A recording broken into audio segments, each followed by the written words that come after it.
The biggest shark in the world, the Megalodon. The Megalodon is an extinct species of shark that has always aroused interest and fascination of mankind. Many think that this terrible predator still lives at the bottom of the oceans. Join us in a discovery adventure. The eerie predator's name. Since ancient times, the remains of the Megalodon's huge teeth terrorized the human race. In the Renaissance, it was thought that they were petrified dragon tongues until in 1667, naturalist Nicolas Steno, who was doing a shark dissection, realized that these terrifying fossils were part of the teeth of an enormous marine predator. Almost 200 years later, the Swiss Louis Agassiz baptized this species with the name of Megalodon carcharodon. Surely, you're wondering what it means.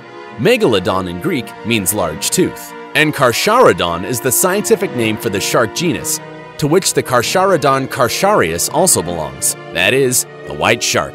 It is assumed that both species were very similar. It is thought that the Megalodon had the appearance of a white shark, only with proportionally larger fins, that they had to carry a much larger weight, and with a half-moon-shaped rear fin. However, not everyone thinks like Agassiz, and there are those who place the Megalodon shark inside the Carcharocles genus, and even some paleontologists point out that it would have looked more like a basking shark. The terror of the Miocene. The Megalodon lived in a period that goes from 23 million years to 2.6 million years ago. That's a long time, right? The planet Earth was much younger, and the weather was totally different. Scientists locate the existence of the Megalodon between two eras known as the Miocene and the Pliocene. During this time, Earth experienced gradual changes in temperature. In the beginning, the climate cooled with respect to the previous period. But between 21 and 14 million years ago, it warmed up, reaching a caloric peak at the end of that period, and then falling back to make way for the glaciations. This directly affected the Megalodon. Few remains for such an animal. The Megalodon was a cartilaginous fish. The problem with this is that the cartilage decomposes shortly after death of its owner and, therefore, it does not fossilize. Have you seen those jaws hanging in museums? They are simple reconstructions based on the proportions of the white shark. The only thing that has been found of the Megalodon are some vertebrae, some coprolites that are fossilized feces, and mostly, numerous teeth have been found that, despite being easily found, are excessively expensive and are part of the treasures of many fossil collectors. A terrifying size. Since there is no time machine, and there's no one who could go back with a measuring tape to measure the Megalodon, there is much controversy about the real size of this monster. The estimates of the size of the Megalodon are based on complex formulas that, starting from the length of a tooth, can find the size of the whole animal. In some cases, whole dentures have been found, which has allowed to calculate the opening of the mouth, and with that, the full length of the shark.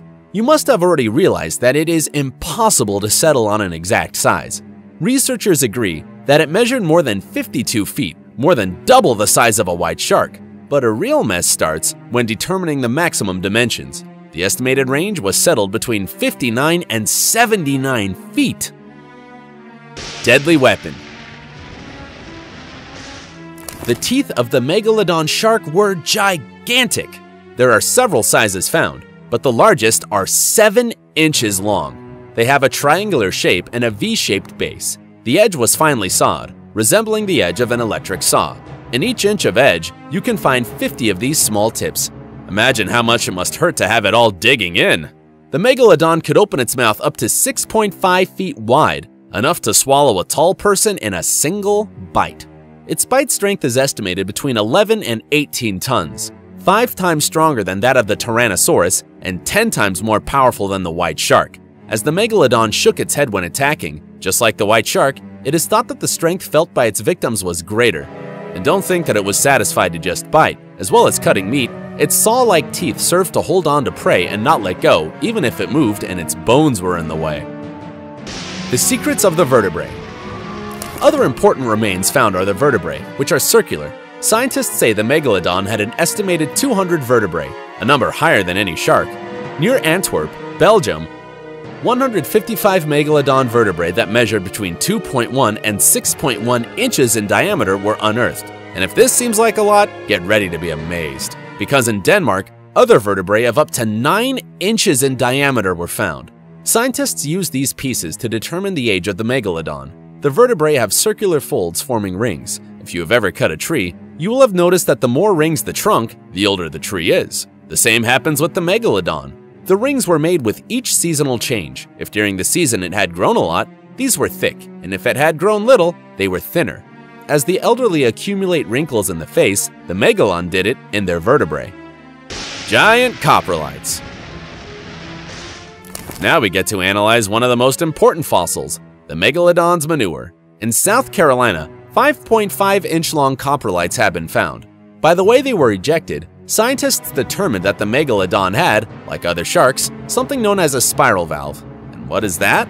It is a special organ consisting of a cavity that fulfills the small intestine's functions. Inside it, there are numerous internal folds, similar to a spiral staircase, that increase the absorption surface and that do not need as many intestines.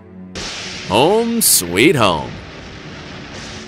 Like the white shark, the Megalodon lived in the open seas and in all oceans with tropical or warm temperatures. During the Miocene, this meant practically every ocean in the world. The fossils have been found in environments where the temperatures of the time were between 33 and 75 degrees Fahrenheit. Many think that it withstood moderately low temperatures because it maintained its body heat independent of the warmth of the water that surrounded it. Tender, but dangerous. As scary as an adult Megalodon was, at some point it had to be a cute baby. The adult Megalodon lived on the high seas, but the young inhabited the coasts where there were few predators, the food was more abundant, and the waters were warmer. Some coasts even served as nurseries and have been identified, such as the Gatun Formation in Panama, the Calvert Formation in Maryland, and the Bone Valley Formation in Florida. Megalodons were viviparous, and the young were between 6.5 and 9.8 feet long at birth. The coasts were much safer than the deep waters, but in the wild, no one could be completely calm, and the poor babies were prey to hammerhead sharks and Hemipristis cera, an extinct sawfish. The young fed on fish, giant sea turtles, dugongs, and small cetaceans. However, in North Carolina, some excavators found a whale with traces of a bite from a brave young Megalodon. We do not know how the encounter ended, but what is known is that the bones of the whale show evidence of cure, which means it survived. Hopefully, nothing bad happened to the intrepid Megalodon. High Seas Killer. It has been estimated that a Megalodon could eat about 2,504 pounds of food a day. Being such a voracious predator, can you imagine what its main food should have been? If you want to know, you only need to look at the fossils.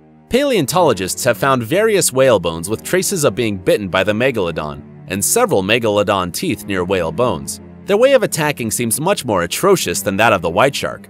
While current sharks prefer to bite in soft areas of the body, especially the abdomen, the Megalodon attacked hard areas such as the ribcage or the spine, destroying internal organs. If the prey was very small, then it did use the white shark's method, attacking from below and killing in a single attack. Their methods varied somewhat in the mid-Miocene, when the great cetaceans began to populate the oceans. To hunt them, the Megalodon ripped off their fins, destroying their mechanism of locomotion, and when their victim was immobilized, they bit and destroyed with ease. The Megalodon was so fearsome that white sharks, who were already alive at the time, avoided being in the same space as them. The end of a giant. The big question you must be asking yourself is how such a powerful, invincible animal, much more powerful than the Tyrannosaurus, could have died without an asteroid impact in between. The answer must be sought in the weather. Although the Miocene reached a maximum heat around 14 million years ago, soon the temperature would begin to fall. Have you noticed that when you put ice cubes in water, it always seems that it is reduced? That's because when it's solid, the water takes up less space. The progressive freezing of the poles reduced the level of the coastal waters where the young Megalodons hunted. When the quality of the breeding spaces is reduced, the whole species is affected, but this was not the only misfortune. At the same time, the cetaceans began to become extinct, and those that remained moved to the polar regions, too cold for the Megalodon to inhabit. The shortage of food made the competition for prey between Megalodon, giant-toothed whales, and ancient killer whales even stronger.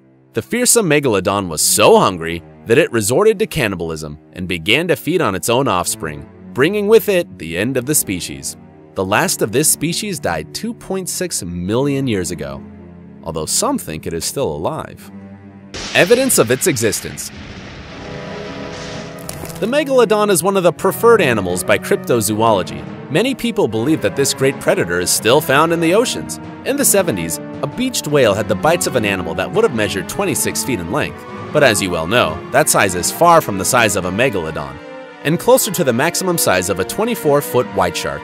The evidence against him points out that all marine animals give proof of their existence and leave remains on the shores of the oceans. So far, no one has found a single megalodon. In spite of that, believers will say that only 5% of the oceans have been explored, and they will not stop saying that the megalodon exists until 100% of the oceans are explored. If you too got terrified at the sight of the teeth of this great predator, do not forget to subscribe to our channel and activate notifications.